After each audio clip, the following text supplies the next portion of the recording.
Deus criou 3 instituições fundamentais: a família, a igreja e o Estado. E a família é a base das outras 2. Você não tem igreja saudável sem famílias saudáveis. Você não tem uma nação forte sem famílias fortes. Eu quero partilhar com vocês hoje um texto também muito conhecido, que é o texto de João capítulo 2. Peço que você abra sua Bíblia comigo nesta passagem e mantenha a sua Bíblia aberta no texto para análise e exposição. João capítulo 2, versos de 1 a 11. Assim está escrito: 3 dias depois houve um casamento em Caná da Galileia, achando-se ali a mãe de Jesus. Jesus também foi convidado com os seus discípulos para o casamento. Tendo acabado o vinho, a mãe de Jesus lhe disse: eles não têm mais vinho. Mas Jesus lhe disse: mulher, que tenho eu contigo? Ainda não é chegada a minha hora. Então ela falou aos serventes: fazei tudo o que ele vos disser. Estavam ali 6 talhas de pedra, que os judeus usavam para a purificação, e cada um levava 2 ou 3 metretas. Jesus lhes disse: enchei d'água as talhas. E eles a encheram totalmente. Então lhes determinou: tirai agora e levai ao mestre-sala. Eles o fizeram. Tendo o mestre-sala provado a água transformada em vinho, não sabendo de onde viera, se bem que os sabiam os serventes que haviam tirado a água, chamou o noivo e lhe disse: todos costumam pôr primeiro bom vinho, e quando já beberam fartamente, serve o inferior. Tu, porém, guardaste o bom vinho até agora. Com este, deu Jesus princípio a seus sinais em Caná da Galileia. Manifestou a sua glória, e os seus discípulos creram nele. Amém. Um milagre no casamento é o tema que eu quero tratar com vocês nesta manhã.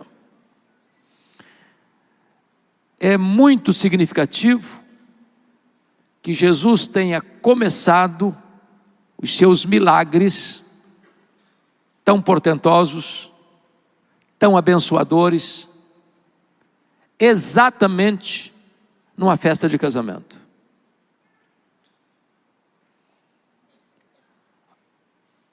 A família é o palco das nossas maiores alegrias e das nossas dores mais profundas. É na família que nós celebramos o casamento, e é na família que nós choramos a dor do luto. Hoje, o mesmo Jesus está aqui, e Ele é o mesmo, com o mesmo poder, para ainda fazer milagres no palco do nosso casamento. Caná da Galileia era uma cidade, é uma cidade até hoje, que está entre Cafarnaum e Nazaré. Maria morava em Nazaré, Jesus morava em Cafarnaum. Está no meio do caminho. Maria é convidada, talvez por amizade ou parentesco com essa família, e também Jesus e os seus discípulos são convidados. Cafarnaum está a 220 metros abaixo do nível do mar Mediterrâneo. Então, para ir para Caná é uma subida, subida, subida, subida. Nazaré está mais alto. Então, para chegar em Caná da Galileia, vem descendo, descendo, descendo. E agora, Jesus resolve usar esse palco chamado Caná da Galileia para realizar o seu primeiro sinal. João usa sinal e não milagre, porque sinal aponta para algo maior. Os milagres de Jesus eram propositais, no sentido de que cada milagre que ele fazia tinha um símbolo espiritual maior. O fato dele ter transformado água em vinho num casamento significa que hoje ele transforma tristeza em alegria, silêncio em comunicação, mágoa em perdão, coisa insípida e sem sabor em algo que tem cor, sabor e significado. Jesus está aqui hoje para fazer também um milagre no seu casamento. Mas algumas coisas precisam ser destacadas. A primeira coisa que me chama a atenção, para que um milagre aconteça no nosso casamento, na nossa família, é convidar Jesus para o nosso lar. Jesus não está lá porque está passando por ali, ou ele não foi convidado e sendo ele o Senhor, eu quero participar. Não, ele foi convidado. Há uma intencionalidade. E a maior necessidade do casamento, da família, não é de coisas, é da presença de Jesus. Hoje, nós estamos cada dia mais preparando as festas, procurando um bom local para festa, procurando um cardápio especial, fazendo uma lista de convidados especiais, os véus das noivas cada vez mais longos e os casamentos cada vez mais curtos, muita festa e às vezes pouco glamour na relação. E as pessoas estão preocupadas com o quê? Com um bom apartamento, com uma boa casa, ter um bom salário, ter uma boa estrutura, ter um bom carro, ter um bom futuro profissional, e tudo isso é legítimo, e tudo isso é bom, e tudo isso não tem nenhum problema em você buscar. O problema é que numa sociedade secularizada, Jesus não é convidado, intencionalmente, para estar presente. E a Bíblia diz que se o Senhor não edificar a casa, em vão trabalham os que edificam. Eu conheço casas riquíssimas, eu conheço mansões, ali não tem vida. E eu conheço casais e famílias que moram numa meia água, chão batido, e ali explode alegria, explode felicidade, porque a felicidade de um casal não está no ter, está na presença de Jesus com eles. Eu quero encorajar fortemente você que está aqui hoje a convidar Jesus, não apenas para ser um hóspede de um período, de uma semana, ou de uma necessidade especial, mas de ser o amigo de vocês, o conselheiro de vocês. Paulo, escrevendo aos Efésios, na sua oração, capítulo 3, ele diz que assim habite Cristo em vosso coração pela fé. E a palavra habitar, na língua grega, que Paulo usa, não é habitar de um hóspede. Eu estou aqui em Manaus, estou hospedado num hotel, mas vou embora. Eu não sou o dono daquele quarto, eu não arrumei aquele quarto, eu não posso mudar nada naquele quarto, eu não posso dispensar os móveis que estão lá e trazer outros. Eu estou indo embora, eu não tenho domínio, controle sobre aquele apartamento. A palavra que Paulo usa, e assim habite Cristo no vosso coração, não é essa palavra do turista, que vem, que passa e que vai. Não, a palavra lá é para o dono da casa, é aquele que tem as chaves de todos os cômodos da casa, é aquele que pode jogar os móveis de Tobias fora, como fez Neemias, é aquele que tem controle e domínio sobre todas as áreas da casa. Não basta você convidar Jesus para apenas participar em alguns dias da sua vida conjugal. Você precisa entregar todas as chaves da sua vida, do seu coração, da sua casa, da sua família para Jesus. Ele precisa ser o amigo, ele precisa ser o conselheiro, ele precisa ser o consolador, ele precisa ser o Senhor da sua casa. E essa é a primeira condição para os milagres de Jesus acontecerem no seu casamento.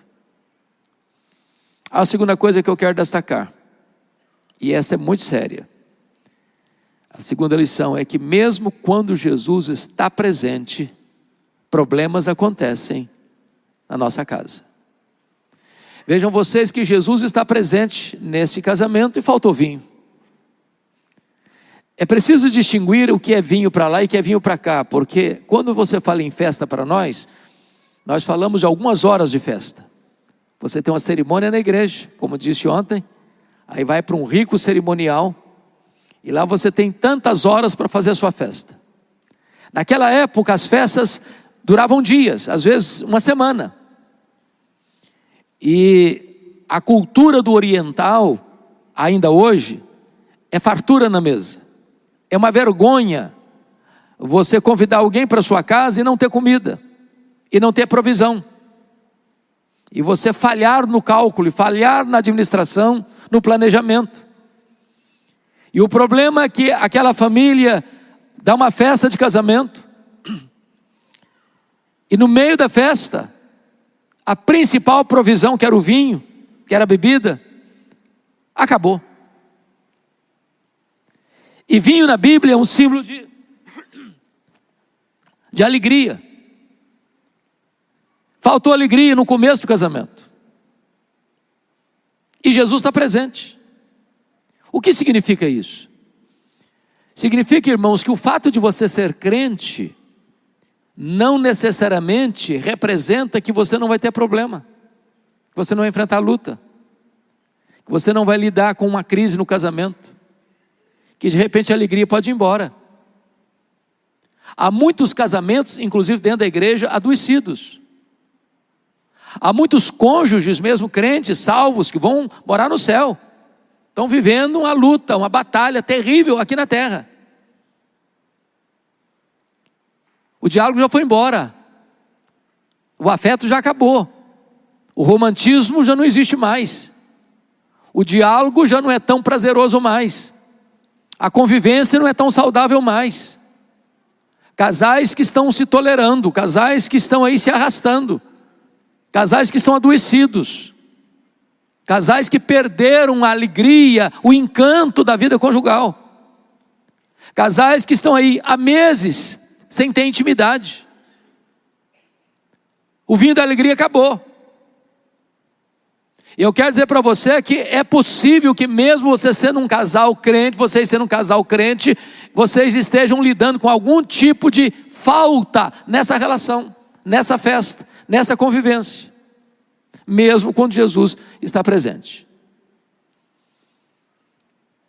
Então, se você está passando por alguma dificuldade, não pense que você é uma exceção da humanidade. Problemas iguais ao seu estão se repetindo por aí. Não é o ideal. Houve uma falha de planejamento, houve uma frustração, porque a festa está para entrar em colapso, a família está para passar uma grande vergonha, o constrangimento vai se estabelecer, mas foi uma realidade daquele casamento. Talvez você é crente, você é membro até desta igreja, você é uma pessoa comprometida com Deus, quem sabe você tem amigos tão preciosos, quem sabe você convidou intencionalmente Jesus para fazer parte do seu casamento, da sua casa, da sua família, mas você está inventando um baita de um problema exatamente hoje. Eu quero dizer para você que se você está assim, você é um grande candidato a um milagre de Jesus no seu casamento e na sua família. Ele está aqui. E Ele é poderoso para fazer algo extraordinário. Terceira coisa que eu chamo a sua atenção é a necessidade de você identificar o problema do seu casamento, da sua família, o mais breve possível. Veja comigo o que está escrito no verso 3. Tendo acabado o vinho, a mãe de Jesus lhe disse: eles não têm mais vinho. E eu chamo a sua atenção para alguns pontos importantes aqui. Primeiro, é que quem descobre que não tem mais vinho, não é o noivo. Naquela época a cultura é que o noivo bancava a festa. Hoje o pai da noiva é que sofre as consequências, né? Naquela época era o noivo. É por isso que quando o maître foi lá perceber que tinha um vinho de qualidade melhor, ele chamou o noivo, porque o noivo era o cara que pagava a conta.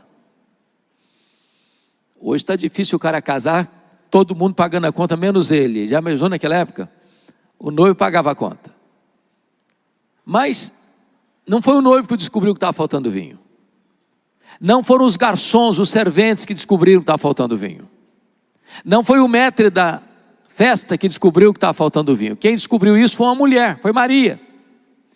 E eu não sei se vocês concordam comigo nesse quesito, mas parece-me que Deus deu à mulher um sexto sentido. Uma percepção mais aguçada. Chega o casal num ambiente, o marido não pescou nada. A mulher não precisou ninguém falar nada, ela já entendeu o clima. Já percebeu que alguma coisa não está bem. Deus deu à mulher esta capacidade. E aqui tem um ponto vital, meus irmãos, para a saúde do casamento e da família. Os problemas precisam ser diagnosticados o mais cedo possível, para que o tratamento seja menos doloroso. Identificado o problema, não jogue esse problema debaixo do tapete. Não sublime o problema. Não faça de conta que você não está vendo. Eu fico olhando a história do Davi, por exemplo, do rei Davi. Os problemas começaram a explodir na sua casa. Parecia que não enxergava nada. Tinha um sobrinho dele chamado Jonadab, que estava lá dentro da casa do seu filho, sendo um mau conselheiro, sendo um instrumento do maligno na vida do seu filho Aminon. E o Aminon está emagrecendo, todo mundo está vendo que o Aminon está emagrecendo, Davi não vê nada. Aí Aminon finge que está doente, muito ruim, e só pode se reanimar se a sua irmã Tamar vier ali fazer uma refeição. Mas como assim? Depende da pessoa que faz a refeição para eu comer?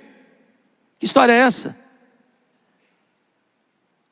E o Davi induziu a sua filha Tamar a ir na casa de Aminon, para ser estuprada pelo irmão. E a Bíblia diz que o Absalão, depois dessa tragédia, passa a odiar Aminon. E Davi percebe isso, mas não toma iniciativa nenhuma. 2 anos depois, todas as dicas são dadas para Davi de que Absalão vai fazer uma festa, e ele exige que todos estejam lá, e não pode faltar Aminon. E Davi percebe isso, mas não toma medida. E o Aminon é assassinado. O Absalão foge, e ao fim foram 11 anos de mágoas, de ressentimentos, de atritos, até o dia que Absalão foi assassinado pelo general de Davi, por Joabe. E agora Davi chora, desespera, diz: Absalão, meu filho Absalão, quem me dera ter dado a minha vida por ti? Mas é tarde, agora o menino está morto, agora não tem mais jeito. Porque Davi não teve a percepção necessária e a ação necessária para resolver o problema enquanto havia tempo oportuno. Diagnostica o problema. O que está acontecendo? Por que o casal não tem mais brilho nos olhos? Por que o casal botou a vida conjugal no piloto automático? Por que o casal permitiu que a rotina, a mesmice, tomasse conta da relação? Por que está faltando alegria nesse relacionamento e ninguém nota nada, não vê nada, não diagnostica nada, não conversa nada, não faz uma revisão, não toma uma nova direção na jornada da vida? Por quê? É preciso diagnosticar. É preciso identificar o problema. A prevenção é melhor do que a intervenção. Quando você previne ou quando você diagnostica mais cedo, fica mais fácil o tratamento, menos doloroso. Então esse ponto é vital se você quer ter saúde no seu casamento identifique o problema rápido. Não deixe a coisa se arrastar. Não bota debaixo do tapete. Busque a solução. Quarto princípio que eu vejo nesse texto que é tão importante. Veja comigo, versículo 3 ainda. Tendo acabado o vinho, a mãe de Jesus lhe disse: eles não têm mais vinho. Verso 4, mas Jesus lhe disse: mulher, que tenho eu contigo? Ainda não é chegada a minha hora. Identificado o problema, leve o problema à pessoa certa. Maria poderia ter azedado aquela festa. Maria poderia ter constrangido aquela família. Se ela saísse pelos corredores dizendo: olha, essa família nos convidou aí, convidou tanta gente e não planejou direito. Eles fracassaram. Eles não sabem fazer festa. Eles não têm provisão. Aquela família ficaria muito envergonhada. Maria pegou o assunto e levou a pessoa certa, levou a Jesus. Quando você identifica um problema no seu casamento, você precisa levar esse problema à pessoa certa, é Jesus. Quando você identifica um problema na sua casa, na sua família, você precisa levar esse problema à pessoa certa, é Jesus. Às vezes, irmãos, surge um problema conjugal, o marido expõe a esposa expõe o marido, fala para todo mundo. Tem um ditado popular muito conhecido aqui para nós brasileiros: roupa suja se lava em casa. Então não exponha seu marido, não exponha sua mulher, não saia aí falando mal do seu marido, não saia falando mal do seu marido, da sua esposa. Proteja. Em vez de você espalhar essas notícias, dobre o joelho, apresente essa causa para Deus, busque a Jesus, coloque nas mãos dele, coloque na presença dele, e ele é poderoso para fazer esse milagre que fez aqui também no seu casamento. Para não dizer que às vezes a gente busca orientação em fontes erradas. Às vezes a pessoa vai para um salão de beleza e a mulher está lá contando para as amigas, ou às vezes o marido está lá na sauna, ou no campo de futebol, ou num churrasco, e está lá comentando coisas que não deveriam comentar, sobre a sua casa, sobre a sua família. Proteja a sua família, blinde a sua família, resguarde a sua família, não exponha as intimidades da sua família para outrem, preserve-a, proteja. Esse foi um ponto que Maria nos ensina aqui. Mas ainda, por gentileza, veja comigo, quinta lição do texto. Espere o tempo certo de Jesus agir no seu casamento, na sua família. Quando Jesus no verso 4 diz assim: mulher, que tenho eu contigo? Ainda não é chegada a minha hora. Em outras palavras, Jesus está dizendo o seguinte: eu tenho o tempo certo de agir. A minha agenda não é definida na terra, é definida no céu.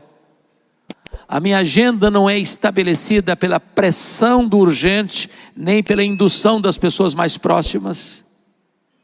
Eu tenho um calendário que é traçado na eternidade, e eu tenho o tempo certo de agir.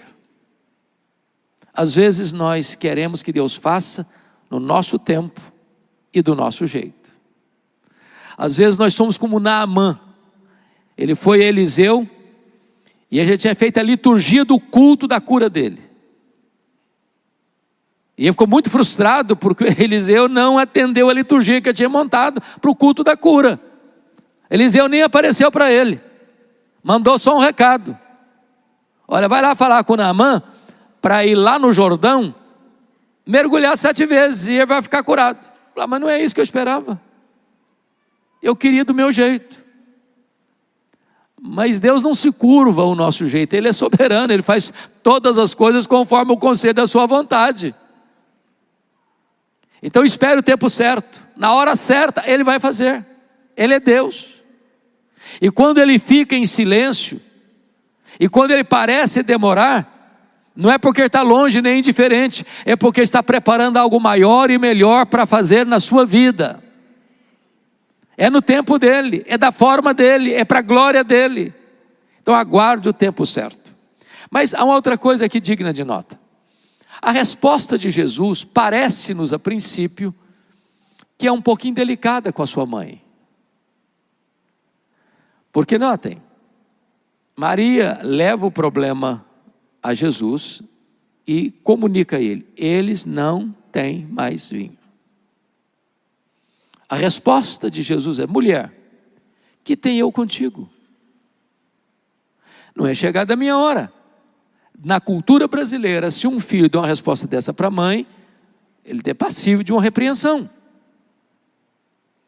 Mas esta palavra mulher não era uma palavra que diminuía Maria ou não respeitava Maria.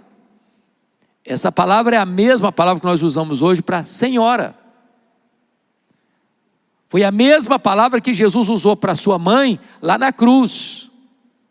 Filho, dirigindo-se a João, eis aí a tua mãe. Mulher, eis aí o teu filho. Não era uma palavra desrespeitosa. O que Jesus quis dizer para Maria e dizer para nós é que ele age no tempo kairos e não no tempo cronos.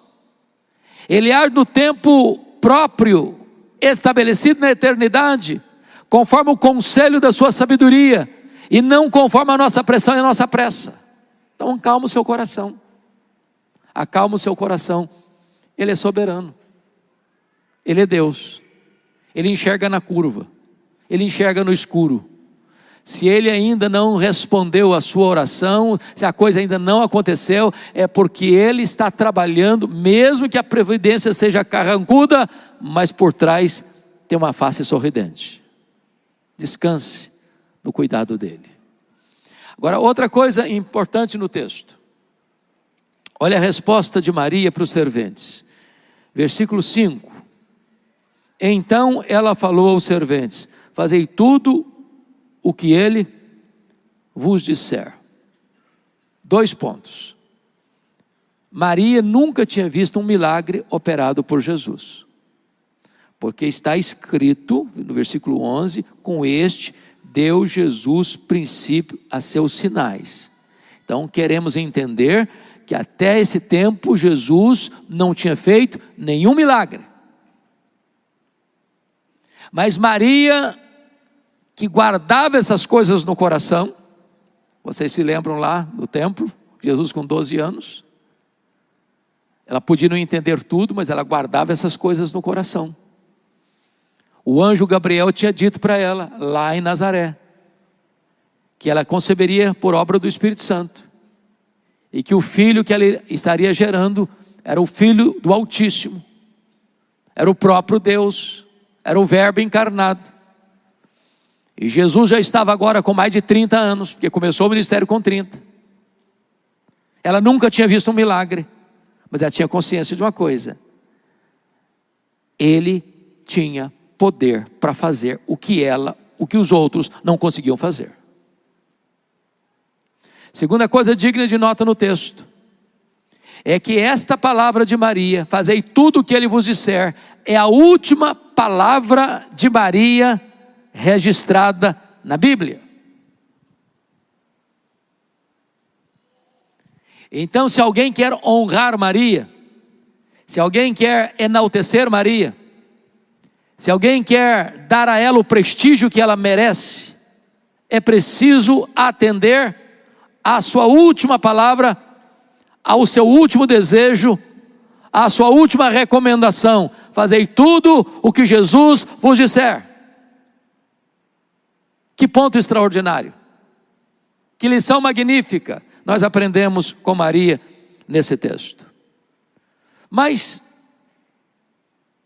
sexta lição do texto: se você quer um milagre de Jesus no seu casamento, faça o que Jesus mandar, ainda que você não entenda. Veja comigo, por favor, versículos 6 a 8.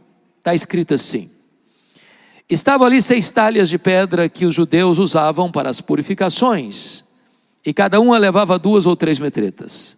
Jesus lhes disse: enchei da água as talhas, e eles a encheram totalmente. Então lhes determinou: tirai agora e levai ao mestre Sala. Eles o fizeram. Então vamos entender aqui. Essas talhas são de pedra. Cada talha dessa comporta em torno de 100 litros. E o texto é expressamente claro no verso 7, quando Jesus lhes disse, e ao lhes dizer, é uma ordem que ele dá: enchei d'água as talhas. Depois é mais do que uma ordem, versículo 8 diz: lhes determinou. É imperativo, não cabe discussão, não cabe dúvida. Agora pense comigo, a essas alturas é provável que os serventes, os garçons, já tinham concluído o que Maria já tinha percebido antes. Não tem mais vinho. E agora chega Jesus, tem 600 litros para serem usados ali, 6 talhas, 100 litros cada um, e ele diz assim: enchei d'água as talhas. Os serventes, com um pingo de racionalidade, poderiam responder: o problema nessa festa não é água, o problema desta festa é falta de vinho. Então, desculpe, mas não está precisando de água, está precisando de vinho. Mas o texto, ao ser registrado por João, não sugere em momento algum esse questionamento dos serventes. Eles não questionam, eles não duvidam, eles não postergam a decisão, eles obedecem, ainda que não entendam. É por isso que a Bíblia diz que o justo vive pela fé, e não pela sua razão. Vive pela fé, e não pelo seu sentimento. Há coisas, irmãos, que nós não entendemos, e nem o Senhor espera que entendamos. Ele dá uma ordem e espera que nós obedeçamos. Nem sempre Deus explica. O que requer de nós é obediência. Quer ver um exemplo? A Bíblia diz que o marido deve amar a sua mulher. A Bíblia não diz que o marido tem que entender a sua mulher. Se levantar a mão, não. Mas quantos maridos entendem a sua mulher? Isso é um mistério. Isso é um mundo, é um universo desconhecido. Tem gente que quer entender para amar. Você tem que amar. A ordem não é para você entender, a ordem é para você amar. Então, a questão básica aqui é o seguinte: se Jesus mandou, faça. Se Jesus deu uma ordem, cumpra. Se ele está mandando encher d'água a talha, enche d'água as talhas. E notem que Jesus não está sugerindo, a palavra é muito clara, tanto no verso 7 quanto no verso 8. Ele diz: enchei d'água, e determinou. Não cabe discussão, não cabe aqui, eu preciso entender primeiro. Está igual a história do Abraão, quando Deus chegou para Abraão e disse: Abraão, eis-me aqui, Senhor, pega o teu filho, teu único filho, a quem amas, e vai para um lugar que eu te mostrarei, e oferece-o em holocausto. Eu acho que se eu fosse o Abraão, eu ia balançar a cabeça. Eu acho que a minha cabeça está ouvindo voz estranha. Eu acho que deve ser uma falsa revelação, porque Deus não pode ser. Deus me deu a promessa de que a minha descendência seria por meio de Isaac. Deus abomina sacrifício humano. Não pode ser Deus. Ou, eu agiria assim: Deus, eu vou agir agora igual o Gideão, o Senhor vai me dar uma prova. Eu vou botar uma lã aqui, se ficar molhada, eu vou entender, e se molhou, eu vou querer que agora fique seca, porque está muito complicado esse negócio. Eu não vou sair obedecendo, senão não estou entendendo. O que Abraão fez? Levantou de madrugada, rachou lenha, pegou um animal, pegou 2 servos, vem cá, vamos viajar. Vamos viajar. E eu fico imaginando que o Isaac deve ter pensado: vou fazer a melhor viagem da minha vida, vou passar 3 dias fora de casa, junto com meu pai. Olha que legal. O menino pulando de alegria e o pai com o coração apertado. O texto consta lá que o Abraão levantou de madrugada. E eu acho que ele não falou nada com a Sara, porque se ele falasse, eram 2 sacrifícios. Era o Isaac e o Abraão também. Até certeza. Se você perguntar se o Abraão entendeu, Gênesis não diz que ele entendeu, mas Hebreus diz que ele entendeu, que Deus era poderoso para ressuscitar o seu filho. Se você não entende, obedeça. Se está para além da sua capacidade de compreensão, creia. Quando Deus nos dá uma ordem, Deus não espera que nós duvidemos dele. Ele espera que nós obedeçamos prontamente. Quer milagre no seu casamento? Obedeça o que Jesus mandar, ainda que você não esteja entendendo. Vamos a outra lição? Veja comigo, por favor. 7ª lição do texto. Creia no milagre que Jesus vai realizar dentro da sua casa. Por favor, olhe comigo o versículo de número 9. 8 e 9 juntos. Então lhes determinou: tirai agora, não é amanhã, não é a semana que vem, tirai agora e levai ao mestre-sala. Eles o fizeram. Tendo o mestre-sala provado a água, transformada em vinho, não sabendo de onde viera, se bem que o sabiam os serventes que haviam tirado a água, chamou o noivo e lhe disse: todos costumam pôr primeiro o bom vinho, quando já beberam fartamente, servem o inferior. Tu, porém, guardaste o bom vinho até agora. Pensa comigo. Uma talha de pedra com 100 litros é preciso de mais de 2 homens para levar. Que a talha em si já é pesada, ela é de pedra. Então há um esforço, tarefa para pegar essas 6 talhas e levar ao mestre-sala. É o cara responsável pela qualidade da festa. É o cara que você contratou, pagou para administrar a festa. E aí o cara abre uma daquelas talhas e enfia uma cumbuca. O que tem lá dentro da talha? Água. Quando ele puxa a cumbuca e traz, o que tem dentro da cumbuca? Vinho. O que houve aqui? Uma transubstanciação. Houve uma mudança de substância. Houve um milagre. O que não tem cor, não tem sabor, agora tem cor e sabor.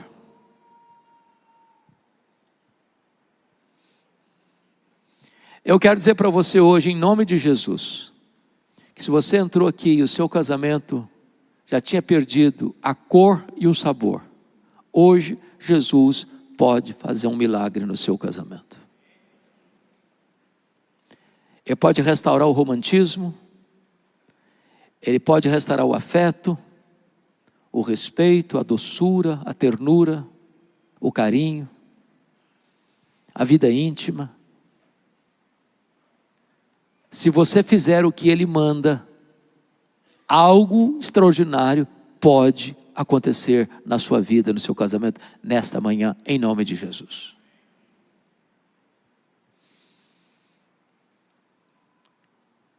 Eu quero concluir a minha fala dizendo, em 8º lugar, que quando Jesus faz um milagre no nosso casamento, o melhor sempre vem depois. Preste atenção na fala do mestre Sala com o noivo. Versículo 9, parte B e 10. Então ele chamou o noivo e lhe disse: todos costumam pôr primeiro o bom vinho, e quando já beberam fartamente, serve o inferior. Tu, porém, guardaste o bom vinho até agora. Algumas coisas interessantes. Primeiramente que o responsável era o noivo. A cultura mudou. Segundo, a prática era botar primeiro o bom vinho. Depois, o povo já estava alegre, aí ia vinho de 2ª categoria, 3ª categoria e passava bem. Parece-me que hoje nós mudamos também isso. Convenhamos aqui, você vai para uma festa de casamento. O salgadinho que começa a sair logo no começo da festa são os piores. Pensa em salgadinho ruim. Coxinha fria, esfirra fria, quibe frio, é uma loucura. Aí depois que está todo mundo empanturrado com aquele salgadinho de 5ª categoria, aí começa, metade do povo já foi embora, todo mundo já está com a barriga cheia, começa a vir camarão pitu. Aí o negócio é chique, o negócio não aguenta mais, mas tudo bom vem depois. Não é esquisito isso? A gente devia voltar ao costume de Jesus lá. Põe primeiro o camarão pitu, bota aquele salgadinho chique, depois o camarada está com a barriga cheia, fala, isso aí eu não quero mais não. Mas a lição para nós é essa. Quando Jesus faz um milagre, que as pessoas pensam, não, casamento é lua de mel, depois de 7 anos, aí pronto, aí entra na rotina, aí agora é criar filho, levar filho para a escola, ir para o trabalho, melhorar, fazer o pé de meia, e aí cada um corre para lá, cada um corre para cá, o homem trabalha aqui, a mulher trabalha do outro lado, eles só se veem em final de semana, e às vezes não dá nem tempo para ter vida íntima, é aquela confusão. Aí vai chegando os anos, aí pronto, aí perde mesmo o pique, aí já os filhos compensam a relação frágil entre marido e mulher, e é por isso que tem tanto divórcio na terceira idade, a síndrome do ninho vazio, porque eles construíram a relação muito mais em cima dos filhos que na relação conjugal. Aí pronto, aí tem que tolerar um ou outro até Jesus chamar mesmo e pronto, deixa isso para lá. Não, com Jesus é diferente. Com Jesus é diferente. O melhor sempre vem depois. Você envelhece junto, vocês se tornam mais amigos. Tem casal que até que parece um com o outro, parece que são irmãos, de tão afinados que estão. Você não perdeu a beleza, você não perdeu o encanto, você não perdeu o romantismo, você não perdeu o carinho, você não perdeu o afeto, você não perdeu a beleza da relação. E eu quero encorajar você em nome de Jesus a retomar no casamento o melhor daquilo que vocês já viveram até hoje, com medidas mínimas do que Deus pode fazer daqui para frente. Jesus trouxe você nesta manhã aqui para revitalizar o seu casamento. E agora, concluindo, o verso 11 nos dá uma informação interessante. Com este deu Jesus princípio a seus sinais. Em Caná da Galileia, manifestou a sua glória, e os seus discípulos creram nele. Quando Jesus dá início aos seus milagres, numa festa de casamento, tem duas coisas. Primeiro, Jesus está aprovando casamento. Segundo, Jesus está validando festa de casamento. Não só com a sua presença, mas com o seu primeiro milagre.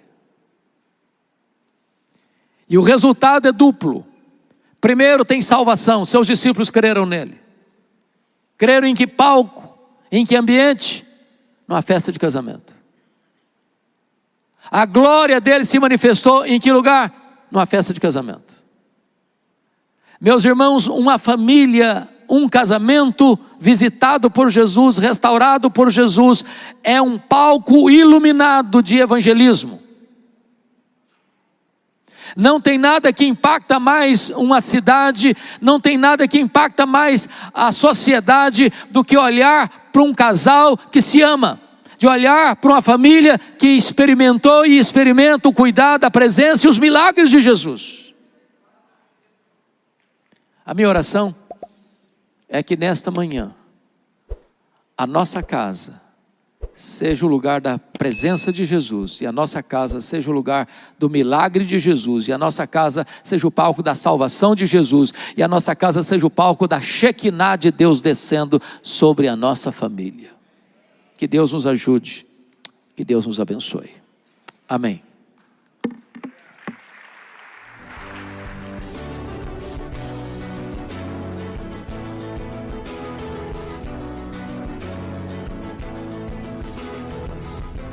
Palavra da Verdade, com Hernandes Dias Lopes. Palavra da Verdade, com Hernandes Dias Lopes. Amados, vamos abrir a palavra de Deus, por gentileza, no livro de Apocalipse, capítulo 1. Apocalipse, capítulo 1. Faremos a leitura a partir do verso 5, na parte B do verso, até o verso 18.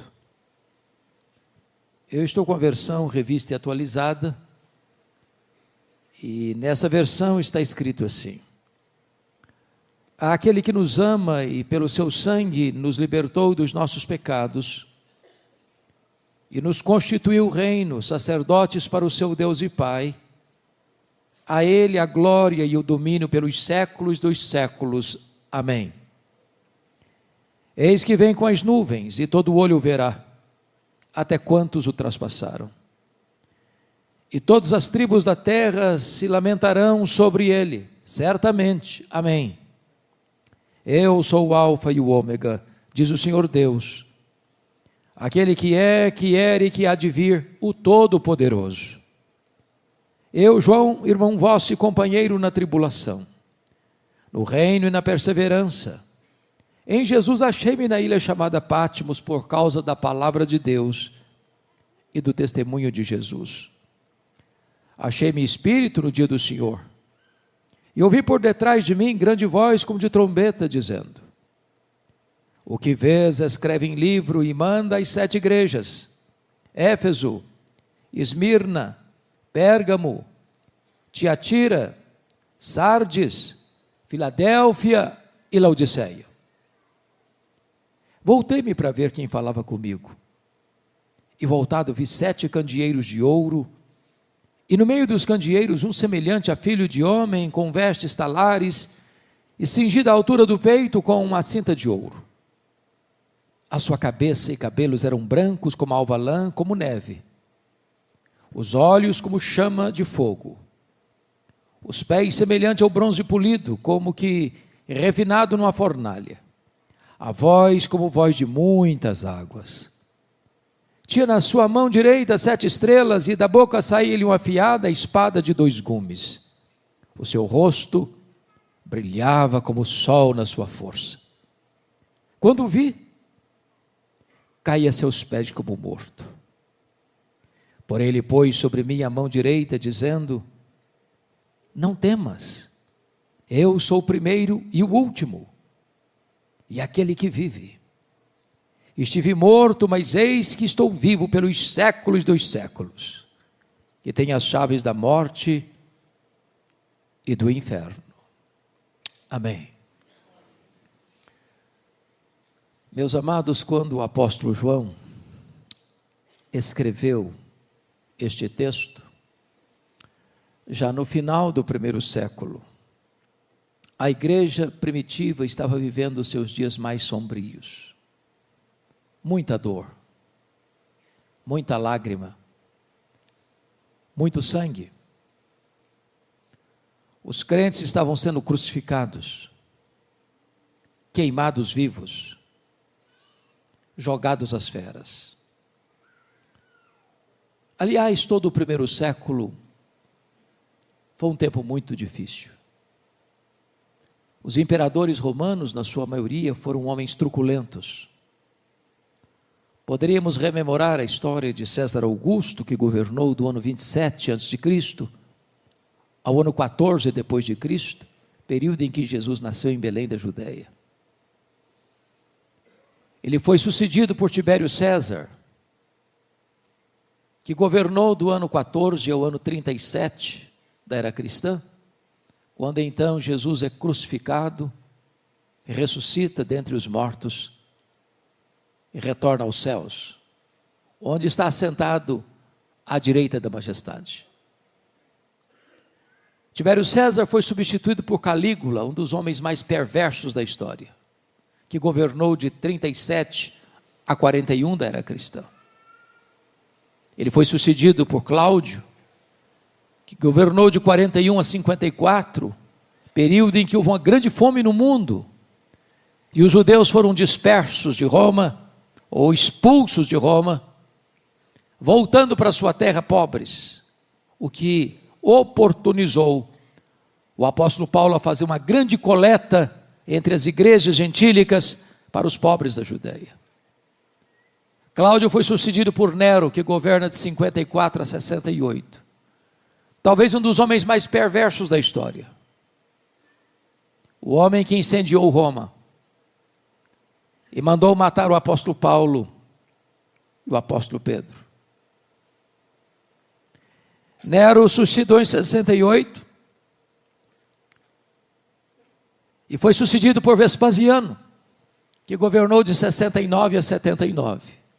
Foi no governo dele que foi inaugurado o Anfiteatro da Morte, o Coliseu Romano, no ano 70. Que numa festa de inauguração de 100 dias, 10 mil crentes foram mortos com requinte de crueldade. Foi também no governo dele, no mesmo ano 70, que a cidade de Jerusalém foi destruída. O templo foi arrasado e os judeus foram dispersos pelo mundo, na mais longa diáspora, desde o ano 70 a 14 de maio de 1948. Vespasiano foi sucedido por Tito Flávio, o general que destruiu Jerusalém, que governou de 79 a 81. E Tito Flávio foi substituído e sucedido por Domiciano, que governou de 81 a 96. O primeiro imperador da história a rogar para si o título de Senhor e Deus. Tão perverso e mau, que foi chamado de Nero Redivivo, ou segundo Nero. Foi este imperador que deportou o apóstolo João, então pastor da igreja de Éfeso, para uma colônia penal, para a ilha vulcânica do Mar Egeu. Vale destacar que a essas alturas, todos os demais apóstolos do Senhor Jesus já estavam mortos, e mortos pelo viés do martírio. João era o último representante do colégio apostólico. Certamente a intenção de Domiciano era calar a voz do último apóstolo de Jesus e jogar uma pá de cal na igreja tão sofrida e massacrada. Porém, quando todas as portas estavam fechadas para João na terra, naquela ilha vulcânica, Deus vira a mesa da história. Deus muda o placar do jogo. Porque os destinos da história não estão nas mãos dos poderosos deste mundo. Os destinos da história estão nas mãos do Rei dos Reis e do Senhor dos Senhores. Quando todas as portas se fecharam para João na terra, Deus abriu-lhe uma porta no céu e disse: sobe para aqui. E eu te mostrarei não as coisas que talvez aconteçam. Eu não te mostrarei as coisas que podem acontecer. Eu te mostrarei as coisas que devem acontecer. O nosso Deus está no trono e as rédeas da história estão em suas mãos. Era um dia de domingo. Era o dia do Senhor.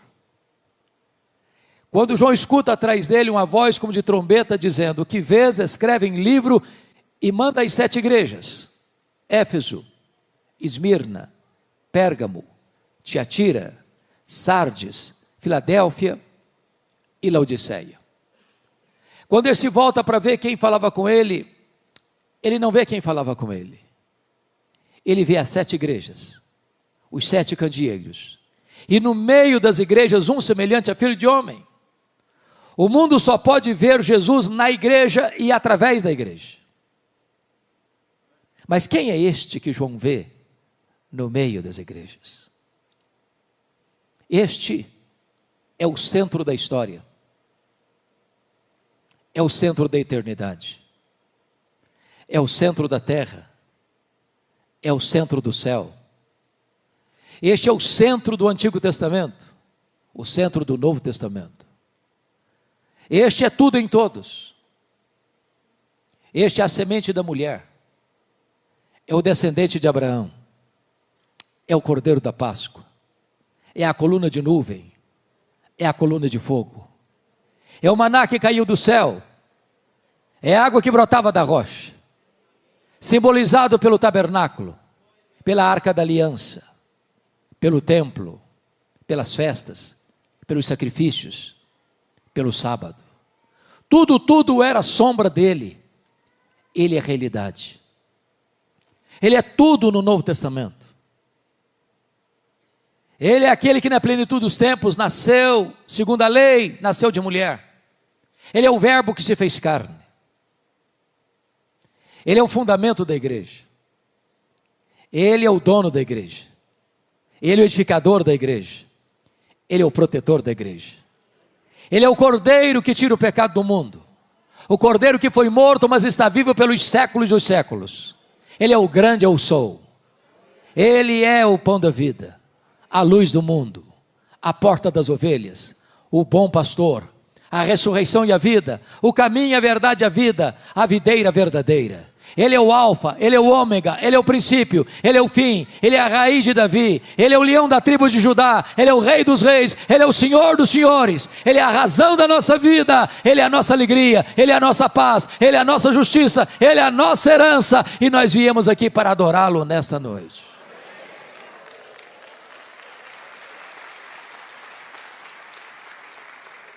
Eu gostaria de nesta noite, amados, destacar 3 coisas. Em primeiro lugar, gostaríamos de destacar a grandeza da pessoa de Jesus. Em segundo lugar, destacar a grandeza da obra de Jesus. Em terceiro lugar, quais são as implicações dessas 2 verdades anteriores. Qual é a descrição que João nos faz no texto da grandeza da pessoa de Jesus?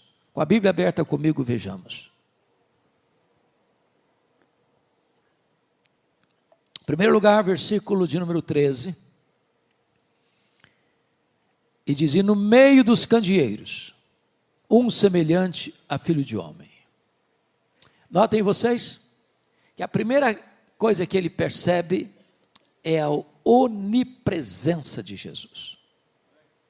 Ele está no meio das igrejas, ao mesmo tempo em Éfeso, ao mesmo tempo em Esmirna, ao mesmo tempo em Pérgamo, ao mesmo tempo em Tiatira, ao mesmo tempo em Sardes, ao mesmo tempo em Filadélfia, ao mesmo tempo em Laodiceia, ao mesmo tempo na Igreja Batista do Lago do Sul de Brasília. Ele está aqui nesta noite, ele está andando entre nós. E é porque Ele está aqui que você e eu viemos aqui. E é porque Ele está aqui que esta reunião se transforma em uma coisa tão importante. E não é apenas um mero encontro religioso. Ele está presente. Aqui, ali, além e acolá. Preciso concordar com o primeiro-ministro da Holanda, Abraham Kuyper, quando disse que neste universo de mais de 93 bilhões de anos-luz de diâmetro, não há 1 centímetro desse universo onde Jesus não possa dizer: eu estou aqui, eu criei isso aqui, eu sou dono disso aqui. Segundo lugar, vejam comigo o verso 14.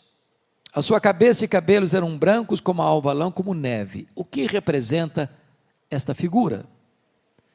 E significa que Ele é eterno. Ele existe antes do tempo. Ele preexiste ao princípio. Ele preexiste à criação. Ele não foi criado, Ele é o Criador. Ele não passou a existir, Ele é o Pai da eternidade.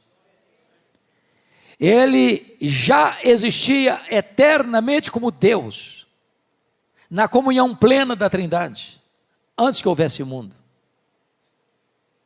Ele não precisou criar para ser Deus, já o era antes da criação. Ele não precisou criar para ter relacionamentos, ele já era plenamente feliz na relação intratrinitariana. Ele existe antes do tempo, ele está fora do tempo, porque é transcendente, ele está dentro do tempo, porque é imanente. Ele é Deus de eternidade a eternidade. Terceiro, versículo 14 diz: os olhos como chama de fogo. Cantamos essa verdade aqui hoje. E o que representa isso? Significa que Ele é onisciente. Ele tudo vê. Ele tudo sabe. Ele tudo conhece. Ele a todos sonda. Ele conhece o revelado e conhece o oculto. Ele conhece o que sabemos e conhece o que não sabemos. Não há nada que escapa do conhecimento dele. Nada fica oculto diante daquele cujos olhos são como chama de fogo.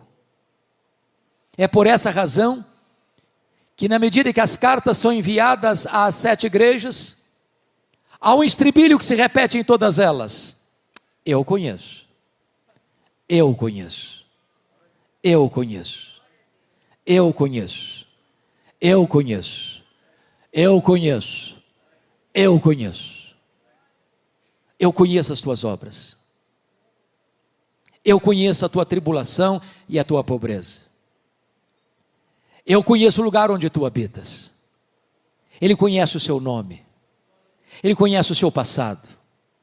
Ele conhece a sua história. Ele conhece o seu presente. Ele conhece o seu futuro. Ele conhece as suas dores, Ele conhece as suas lágrimas, Ele conhece as suas angústias, Ele conhece as suas noites indormidas, Ele conhece as suas madrugadas insones, Ele conhece os seus sonhos, Ele conhece as suas frustrações, Ele conhece os seus dramas existenciais, Ele conhece você por dentro, Ele conhece você por fora, Ele conhece você exaustivamente.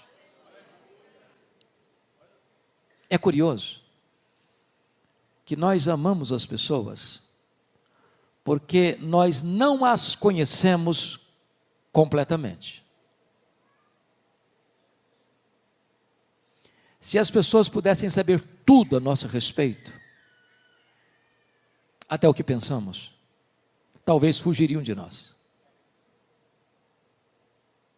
O que é incrível e glorioso é que Jesus nos conhece por completo, por inteiro. E a despeito disso, nos ama com amor eterno.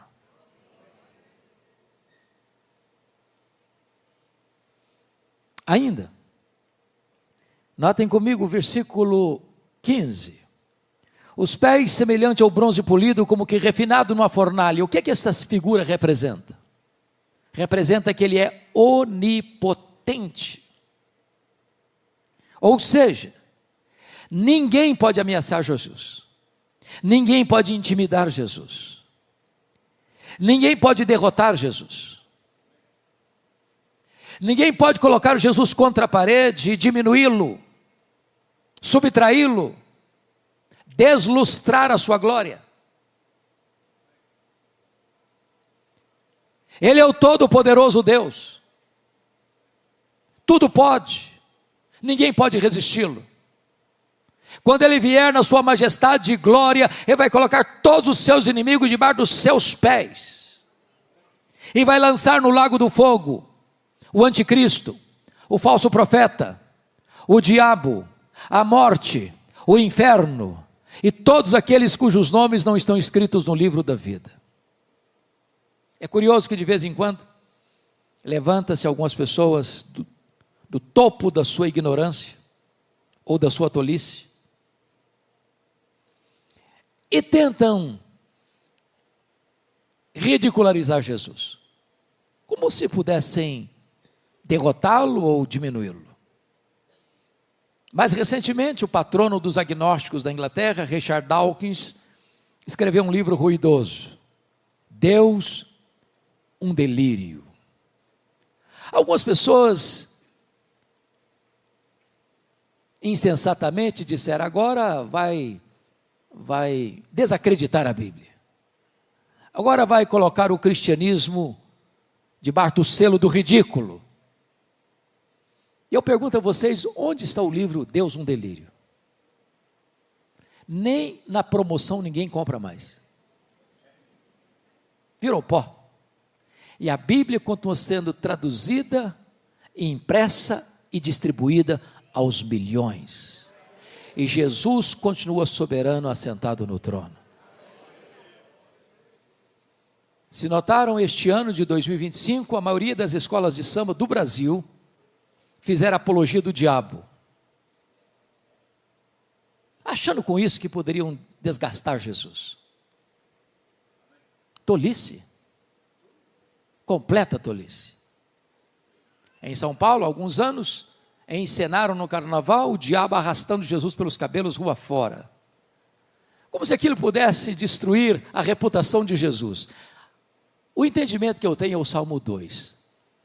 Lá de cima Jesus olha essas cenas e ri, porque é Ele, Jesus, quem dá a vida e quem tira a vida. Ele é quem exalta e quem humilha. Ele é quem põe no trono e Ele é quem faz apiar do trono. Ninguém pode enfrentar o Rei dos Reis, o Senhor dos Senhores e triunfar sobre Ele. Ele é o todo-poderoso Deus, vencedor invicto em todas as batalhas. Ele é onipotente.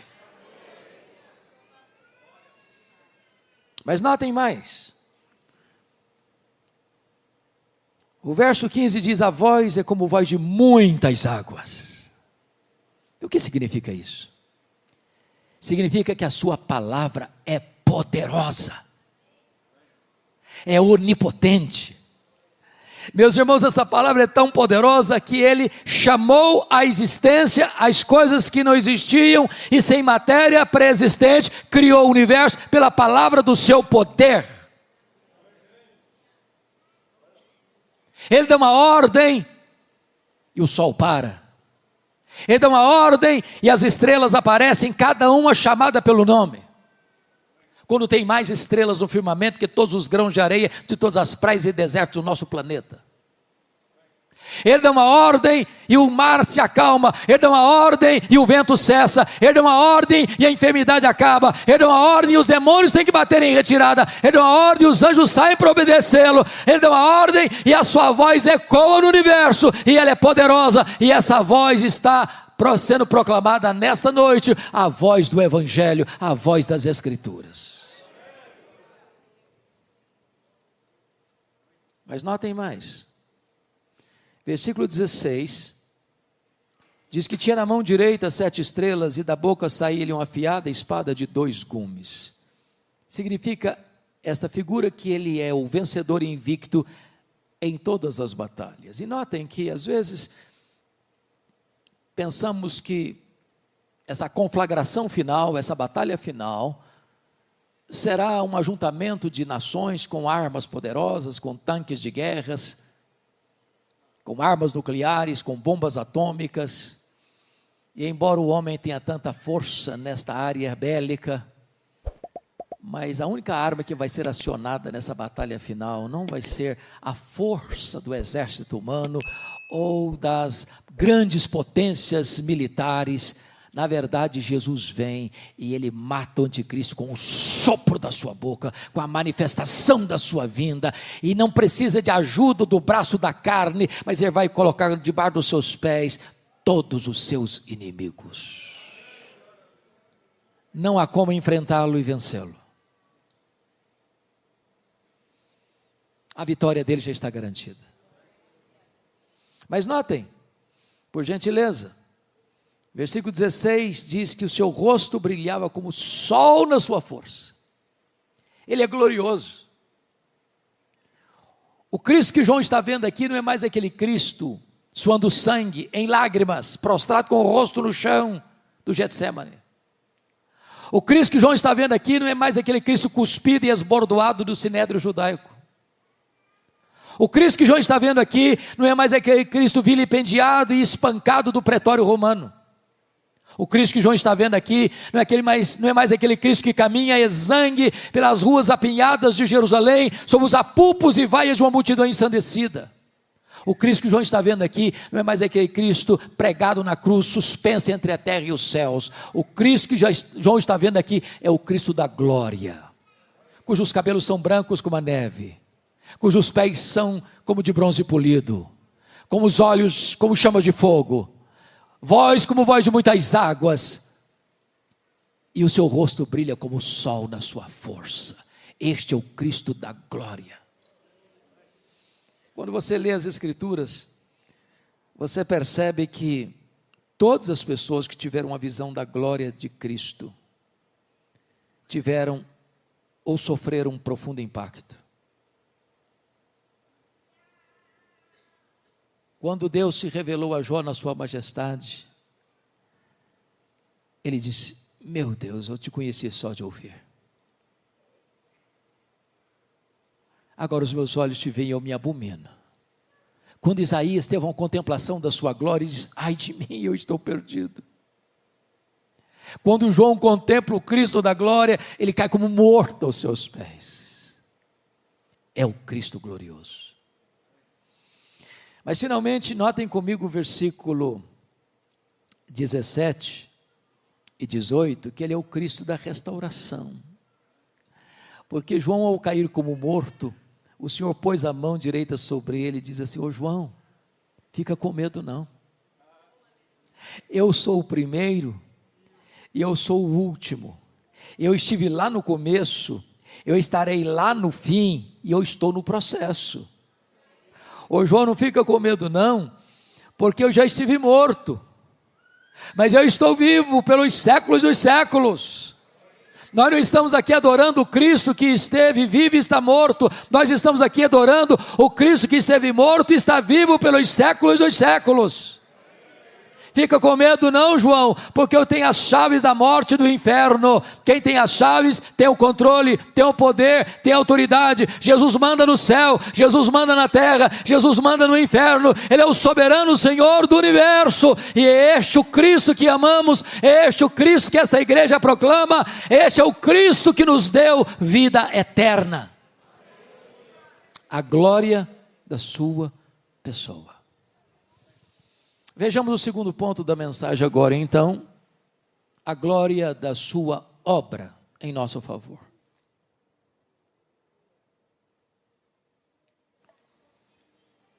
Veja o verso 5, por favor, parte B. Ele começa assim: aquele que nos ama. E o primeiro ponto que eu destaco é este: Jesus ama você.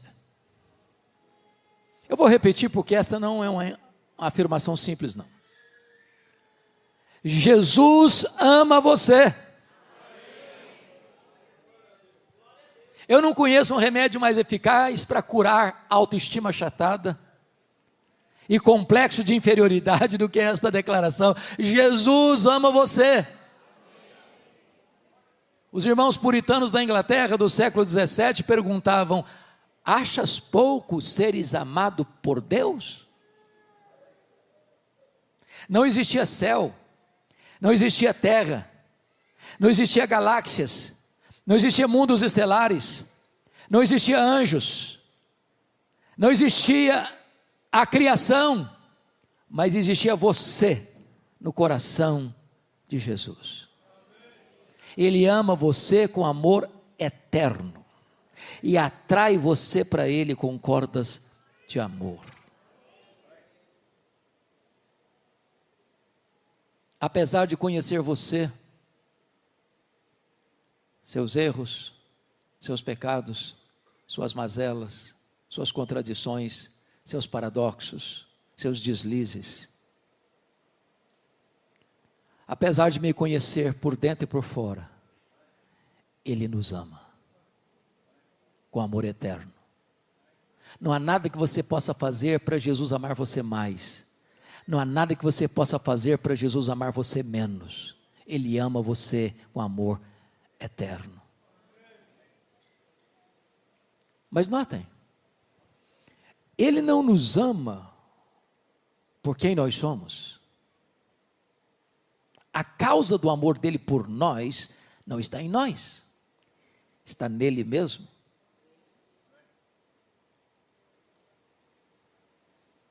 Ele não passou a nos amar porque nós o amamos primeiro.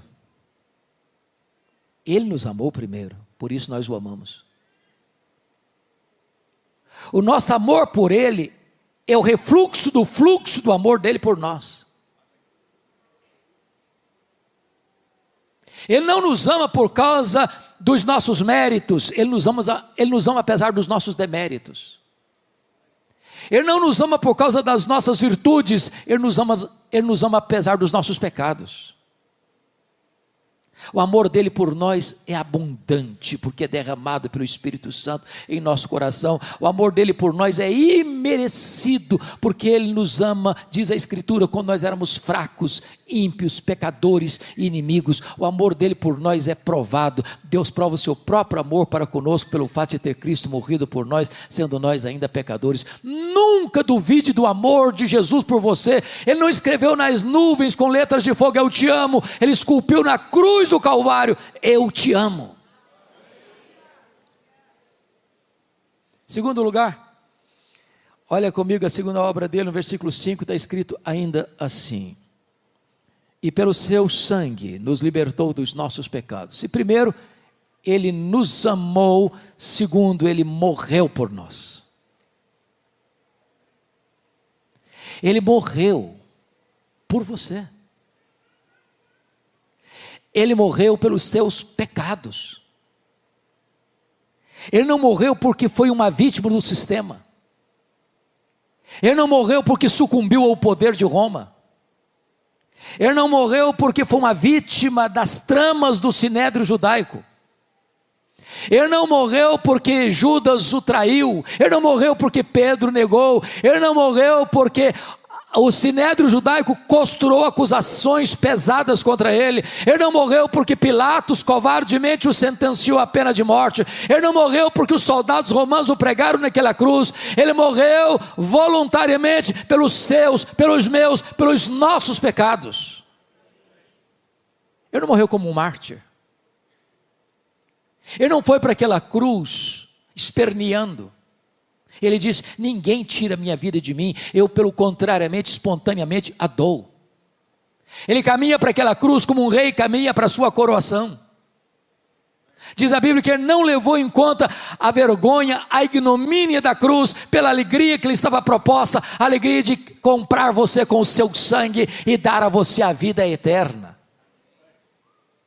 Agora notem, ele morreu, diz o texto, para libertar-nos. Pelo seu sangue, nos libertou dos nossos pecados. Isso significa que o pecado, então, escraviza. Quem é que precisa de libertação? Quem está cativo.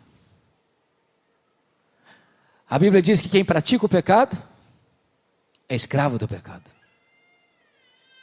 Eu vou lhe dizer nesta noite que não há nenhuma igreja, não há nenhuma religião, não há nenhuma denominação religiosa, não há nenhum rito sagrado, não há nenhuma artimanha humana, não há nenhuma terapia psicológica, não há nenhum divã de psicanalista que possa libertar você dos seus pecados.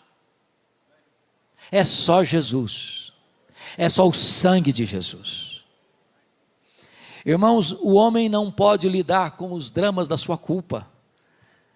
Ele pode buscar todos os recursos da terra, ele pode buscar todas as terapias humanas, ele pode frequentar todos os divãs dos psicanalistas, ele pode tomar todos os remédios da farmácia, mas ele não consegue aliviar o chicote da culpa. Mas o sangue de Jesus nos liberta do pecado. Hoje, nesta noite, você pode sair daqui livre, curado, restaurado, perdoado, liberto e salvo pelo sangue de Jesus, que nos liberta do pecado.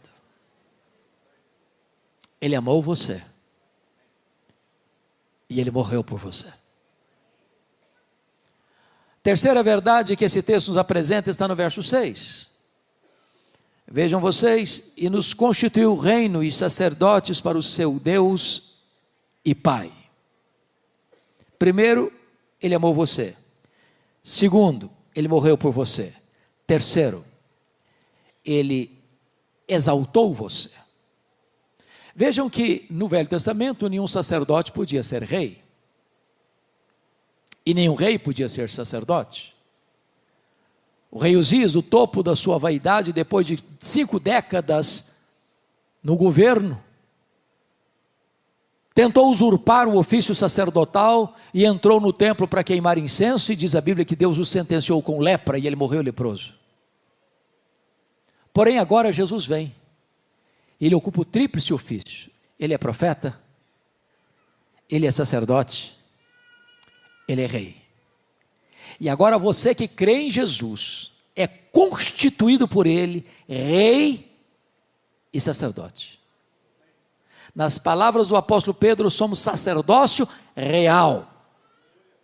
Isso significa que você não precisa de ninguém para intermediar sua relação com Deus. Você não precisa de um guru espiritual. Você tem livre acesso à sala do trono. O véu do templo foi rasgado de alto a baixo. E você pode falar com Deus a qualquer hora, em qualquer lugar, em qualquer circunstância, porque você foi constituído sacerdote real. Livre acesso à presença de Deus. Que verdade bendita. Que verdade gloriosa. Corre nas suas veias mais que sangue azul. Você é filho do Rei dos Reis e do Senhor dos Senhores. Quarta verdade: primeiro, ele amou você. Segundo, ele morreu por você. Terceiro, ele exaltou você. Quarto, ele voltará para você. Versículo 7 está escrito assim: eis que vem com as nuvens, e todo olho verá até quantos o traspassaram, e todas as tribos da terra se lamentarão sobre ele certamente. Amém. Irmãos amados, cantamos aqui hoje sobre a segunda vinda de Cristo também. E esta é a verdade magna do cristianismo. Esta é a acrópole da nossa esperança. Esta é a apoteose da nossa fé. Este é o pináculo da nossa confiança. Esta é a consumação da nossa redenção. Jesus voltará em glória para buscar a sua igreja. Que verdade bendita. A história não está dando voltas como pensavam os gregos. A história não está sem rumo como pensam os existencialistas. A história caminha para um telos, para um fim, para uma consumação. E é a segunda vinda de Cristo, a consumação do século, o último dia, quando Jesus então vai estabelecer o seu reino de glória e de poder. Como ele voltará? Diz a Bíblia que ele voltará pessoalmente. Atos 1:11 diz que é o mesmo Jesus que subiu, é o que vai descer. Segundo, ele voltará visivelmente, diz o texto. Todo olho verá. Vai ser o fato mais público da história. Nenhuma montanha tão alta, nenhum vale tão profundo, nenhuma caverna tão escura poderá ocultar alguém dessa manifestação tão gloriosa e visível da volta do Senhor Jesus Cristo. E ele disse: vigiai, porque você não sabe que dia vai ser. E você também não sabe se vai ser de tarde, se vai ser de noite, ou se vai ser de manhã ao cantar do galo. E eu posso garantir a vocês que Jesus voltará de tarde, que Jesus voltará de noite, que Jesus voltará de manhã. É claro que ele está falando dos fusos horários, porque se Jesus voltar de manhã aqui no Brasil, volta de noite no Japão. Se voltar de manhã aqui no Brasil, ele volta de tarde na Europa. Então Jesus volta de manhã, Jesus volta de tarde, Jesus volta de noite. Eu não sei que dia, eu não sei que hora, mas ele voltará e todo olho o verá. Mas ainda Jesus voltará audivelmente. Está escrito: ouvida a voz do arcanjo e ressoada a trombeta de Deus, ele descerá dos céus. Se a segunda vinda vai ser o fato mais visível da história, há de ser também o fato mais audível da história. Ele voltará ainda, diz a Bíblia, repentinamente. Vai ser como um relâmpago que risca os céus, do oriente ao ocidente. Nas palavras de Paulo, como abrir e fechar de olhos, num átomo de tempo. Em outras palavras, não haverá oportunidade de se preparar na última hora. Ou você tem azeite na sua lamparina, ou não haverá mais chance de se preparar naquele dia. Mas ainda, Jesus voltará inesperadamente. Vai ser como ladrão. Nenhum ladrão manda um WhatsApp dizendo: tal dia eu chego na sua casa, prepara um pão de queijo e um cafezinho que eu estou chegando. É de surpresa. No sermão profético de Jesus, ele disse ainda que vai ser como nos dias de Noé, onde os homens compravam, vendiam, casavam e davam sim casamento, até que chegou o dilúvio e apanhou a todos de surpresa. E eu pergunto a vocês: que pecado tem em comprar e vender? Que pecado tem em casar e dar-se em casamento? O que Jesus quis destacar? O que ele quis destacar é que o mundo vai estar girando no mesmo jeito que está girando hoje. As pessoas estão vendendo, as pessoas estão comprando, as pessoas estão marcando casamento, as pessoas estão desmarcando casamento, as pessoas estão vendendo, as pessoas estão no comércio, na indústria, nas empresas, nas escolas, nas universidades, nos hospitais, nas ruas, correndo para lá e para cá, viajando e desmarcando compromissos. E é nessa azáfama, é nesse barulho, é nesse ruído da sociedade é que Jesus Cristo vem. Prepare-se para este grande dia. Mas louvado seja Deus, Jesus voltará vitoriosa, triunfante e gloriosamente, com grande majestade e poder. Vai se assentar no trono, vai julgar as nações, vai levar aqueles que estiverem à sua esquerda, que rejeitaram a sua graça: apartai-vos de mim, malditos. Mas vai dirigir-se aos que estiverem à sua direita, aos que foram remidos no seu sangue, que confiaram na sua graça. Vinde, benditos de meu Pai, entrem na posse do reino que vos está guardado desde a fundação do mundo. Pois bem, vimos até aqui então a glória da pessoa e a glória da obra de Jesus. Agora, em último lugar, quais são as implicações dessas duas verdades? Primeira implicação: então não precisamos ter medo da vida, porque ele disse: eis que eu estou vivo pelos séculos dos séculos. Tem muita gente hoje com medo da vida, irmãos, que não suporta a vida. Tem muita gente hoje jogando droga nas veias porque não aguenta a vida. Tem muita gente hoje se embriagando nos bares das esquinas porque não suportam a vida. Tem muita gente hoje flertando com a morte e pulando no abismo do suicídio porque não suportam a vida. Mas quando você tem um encontro com Jesus, a vida sorri para você. Você ama viver. E você diz: este é o dia que o Senhor fez, alegremo-nos e regozijemo-nos nele. Você celebra a vida, porque além de vida física, biológica, você recebe a própria vida eterna. Você recebeu vida em abundância, você recebeu vida eterna. A vida é uma delícia, a vida é um presente, a vida é uma dádiva de Deus, e você celebra a vida. Segunda implicação: então você não precisa ter medo da morte. Jesus Cristo diz assim: não temas, João, eu estive morto, mas eu estou vivo pelos séculos dos séculos. Se a morte é o rei dos terrores, Jesus é o rei dos reis. Ele entrou nas entranhas da morte, Ele matou a morte, Ele ressuscitou inaugurando a imortalidade, e Ele é a ressurreição e a vida, e se você crer nele, você nunca morrerá eternamente. Agora a morte já foi vencida, agora a morte não tem a última palavra, agora o túmulo no nosso último endereço, nós estamos caminhando para a glória. Lá é a nossa pátria, lá é a casa do Pai, e é para lá que vamos. Terceiro, então não precisamos ter medo do desconhecido. Permita-me clarear um pouco esse ponto. Me permita uma pergunta diagnóstica.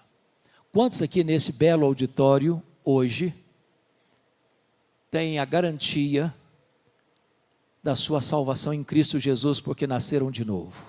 Levanta a mão. Bendito seja Deus. Isso significa então que você sabe que o fim dessa linha é a glória. Isso está assegurado, está garantido. Agora, isso não tira de nós a nossa limitação humana. Por exemplo, eu não sei, nem você, o que vai nos acontecer daqui a 5 minutos. O pastor Hércio não tem a garantia de que no próximo culto público desta igreja, todas as pessoas que estão nesse auditório estarão vivas. Nós não enxergamos na curva, nós não enxergamos no escuro. Então vamos compreender um pouco isso aqui. Quando João, meus irmãos, foi levado para a ilha de Patmos, o tempo era muito difícil. Os crentes estavam sendo queimados vivos, jogados às feras, crucificados. Parecia o fim. Mas quando ele chega, ele olha por outro ângulo e diz que está nessa ilha, não porque Domiciano baixou um decreto para enviá-lo para aquela ilha, ele está nessa ilha por causa da palavra de Deus e do testemunho do Senhor Jesus Cristo. É nesta ilha que o futuro se abre. E João então sobe para o céu e vê alguém sentado no trono, o Todo-Poderoso Deus. E ele vê na mão daquele que está sentado no trono um livro de todo escrito por dentro e por fora, selado por dentro e por fora, e ninguém foi encontrado digno, nem de abrir o livro, nem sequer de olhar para ele. Diz a Bíblia que João chorava muito por causa disso, quando escuta uma voz: não chores, João, eis que o leão da tribo de Judá, a raiz de Davi, venceu para abrir o livro e desatar os seus selos. E então Jesus pega este livro e abre os seus selos, e as trombetas tocam, e o quarteto do mal se levanta, o diabo, o anticristo, o falso profeta e a grande Babilônia, e agora as taças da ira de Deus são derramadas, e então o quarteto do mal cai por ordem inversa, e então no capítulo 19, Jesus aparece em glória, grande majestade e glória, para buscar a sua igreja, para assentar no trono, para julgar as nações, e para estabelecer o seu reino eterno. A história não está à deriva. Eu não sei o que vai acontecer amanhã, mas Jesus estará comigo amanhã. Eu não sei o que vai acontecer lá na frente, mas Jesus estará comigo lá na frente. Eu não conheço, mas Ele conhece, e Ele estará conosco todos os dias, até a consumação dos séculos. Finalmente, em quarto lugar, então não preciso ter medo da eternidade. Jesus disse: eis que eu estou vivo pelos séculos dos séculos. Quando os milênios rodarem e rolarem nas dobras do futuro, Jesus estará lá conosco, para sempre e sempre e sempre. Veremos a sua face, o serviremos, deleitaremos-nos nele.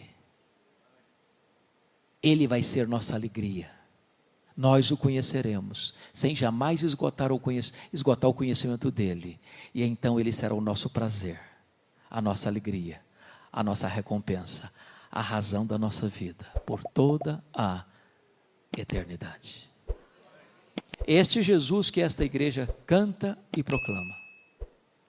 É este Jesus que nós continuaremos anunciando até que ele volte. A ele a honra, a ele a glória, a Ele o poder, a Ele o louvor, a Ele o domínio pelos séculos dos séculos. Amém.